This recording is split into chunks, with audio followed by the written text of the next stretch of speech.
اب بات کرتے ہیں ہم اخوت بھائی چارے کی. یہ ضروری نہیں ہے کہ اخوت اور بھائی چارہ ہمیں صرف رمضانوں میں دکھائی دے. ہم نارمل زندگی میں بھی اس کا امپلیمنٹ کر سکتے ہیں, اور نارمل زندگی میں اس کے اثرات ہماری جو رہتی زندگی ہوتی ہے اس پہ کیا پڑتے ہیں. دیکھیں قرآن مجید فرقان حمید میں اللہ رب العزت نے فرمایا انما المؤمنون اخوہ, کہ بے شک مومن کا جو ہے وہ بھائی ہے آپس میں. تو اللہ نے مسلمانوں کو آپس میں اخوت بھائی چارگی عطا فرمائی ہے. اب مسلم شریف کی حدیث پاک ہے, مشکوٰۃ شریف کی حدیث پاک ہے, رسول اللہ صلی اللہ علیہ وسلم فرماتے ہیں کہ مسلمان جو ہے مسلمان کا بھائی ہے, یعنی اس معنی میں کہ دوسرا مسلمان جو ہے اس کے ہاتھ اور اس کی زبان سے محفوظ رہے. یعنی اخوت یہی ہے کہ دوسرے مسلمان کو نہ ہی اس کے ہاتھ سے تکلیف پہنچے, نہ ہی اس کی زبان سے کوئی تکلیف پہنچے. تو حقوق العباد کا جو معاملہ, کیونکہ ایک ہوتا ہے حقوق اللہ کے حقوق, تو اللہ کے حقوق کے بارے میں تو اللہ پر ہے کہ اللہ چاہے تو گرفت کرے, اللہ چاہے تو معاف کر دے. لیکن جو بندوں کے حقوق ہیں, حقوق العباد جو ہے وہ کسی حال میں معاف نہیں ہے. اس کی معافی اللہ رب العزت نے فرمایا اس وقت تک نہیں ہے. اللہ کے رسول فرماتے ہیں کہ جس نے لوگوں کے حق تلف کیے, لوگوں کی دل شکنی کی, دل آزاری کی, تو اللہ تعالیٰ ان دونوں کو اس وقت تک معاف نہیں کرتا جب تک وہ آپس میں صلح نہ کر لیں. کیونکہ رسول اللہ صلی اللہ علیہ وسلم فرمایا کہ ہر پیر اور جمعرات کو اللہ کی بارگاہ میں جو ہے ان لوگوں کے اعمال پیش کیے جاتے ہیں. بہت سبحان اللہ, بڑی اچھی بات. اب لوگوں کے اعمال پیش کیے جا رہے ہیں, اللہ تعالیٰ سب کی بخشش و مغفرت فرما رہا ہے. لیکن جب وہ ایسے مسلمانوں کو آپس میں دیکھتا ہے نا کہ جن کے دلوں میں کجی ہے, نفرتیں ہیں, اور اخوت کا مظاہرہ نہیں کر رہے, بھائی چارگی کا مظاہرہ نہیں کر رہے, تو اللہ تعالیٰ ان کو اسی حال پر چھوڑ دیتا ہے جب تک وہ صلح نہ کریں. لیکن آپ نے تو مفتی صاحب وہی ہم بات کرتے ہیں جو میرے بار بار ایک ضد ہوتی ہے ایک بات کی. ہم بار بار جاتے ہیں کہ اخوت اور دوسروں کے ساتھ اچھا یہ تو اپنی اچھی جگہ ہے, یہ بات یہ تو بہت اچھی آئیڈیل بات ہے نا. لیکن اس آئیڈیل بات سے پہلے یہ بات ہے کہ آپ اپنے ساتھ آپ یہ احساسات تو رکھیں. یہ تو کرنا, امپلیمنٹ کرنا تھوڑی دیر کی بات آ جاتی ہے. پہلے آپ وہ احساسات تو رکھیں, دوسروں کے لیے آپ کجی نہ رکھیں, سوچیں نا اپنے اندر سے.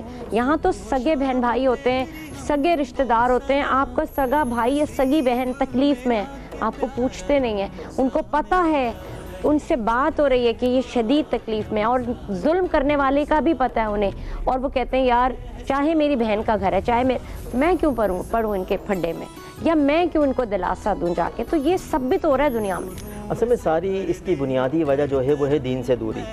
شریعت سے ان لوگوں نے انحراف کیا, اللہ رسول کی تعلیمات کو بھلا بیٹھے. جو دین کے قریب ہوں گے, جب قرآن و حدیث کو پڑھیں گے, قرآن و سنہ کا نالج ان کے پاس ہوگی, تو وہ اس بات کو سمجھیں گے.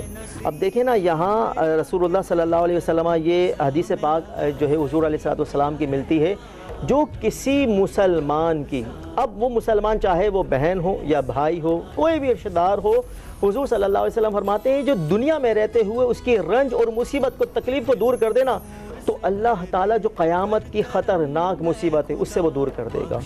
تو جب یہ روایتیں ہم سنتے ہیں, یہ ارشادات اور یہ خوشخبریاں سنتے ہیں, تو بندے کے اندر ایک جذبہ پیدا ہوتا ہے, بندہ جو ہے بھلائی کی طرف جاتا ہے. کیونکہ حقوق العباد کا معاملہ میں نے بتایا نا کہ حقوق العباد کسی حال میں معاف نہیں ہے. لوگوں کے حق تلف کر رہے ہیں نا حقوق العباد میں, حقوق اللہ جو ہے نا, جب حقوق اللہ پورا ہو ہی نہیں سکتا حقوق العباد سے گزر کے. دوسری چیز دونوں لازم ملزوم ہیں. حقوق اللہ کی بات آتی ہے نا, ہم تو یہ گھر کی بات کر رہے ہیں, ایک گھر کے لوگوں کی بات کر رہے ہیں. میں یہ دو گھر کے لوگوں کی بات نہیں ہو رہی, یہ تو باہر کی دنیا کی بات ہی الگ ہے, یہ سگے بہن بھائی. اصل میں مسئلہ وہاں پر یہی ہوتا ہے, تربیت کا فقدان ہوتا ہے.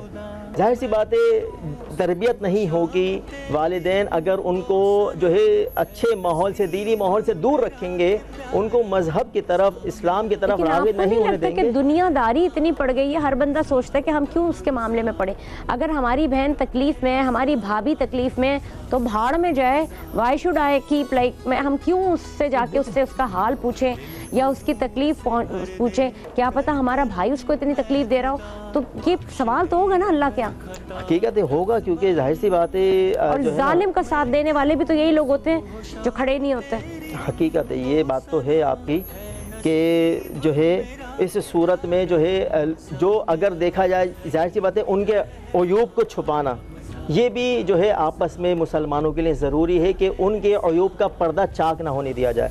لیکن حسد, جلن اور غرور, تکبر اتنا بھر جاتا ہے کہ دوسروں کے سامنے آن دا اسپوٹ جو ہے یہ دیکھیں کہ ان کو ڈسارٹ کیا جاتا ہے. تو یہ بھی جو ہے ساری صورتحال دیکھنی ہوں گی. اور جہاں تک حقوق العباد کی بات ہے، اب ضروری نہیں ہے کہ چونکہ خدمت جو ہے خدمت خلق یہ صرف انسانوں کے ساتھ. دیکھیں ہمارا دین ہمیں کیا سکھاتا ہے کہ اگر جانور بھی ہے نا تو جانور کے ساتھ، کیونکہ وہ بھی اللہ کی مخلوق ہے، اس کی بھی خدمت کی جائے. اگر وہ جانور آپ کو اذیت پہنچانے والا نہیں، نقصان پہنچانے والا نہیں، تو اس کے ساتھ بھی بھلائی کرنے کا ہمارا دین ہمیں حکم دیتا ہے. انوائرمنٹل بھی ہے نا، آپ انوائرمنٹ میں بھی اگر آپ کہیں جا رہے ہیں، کچھ آپ نے ایسا دیکھا رکاوٹ ہے، آپ ہٹا دیجئے، یہ سب چیزیں اس میں ہی آتی ہیں. میرا ایک آخری سوال ہے، چونکہ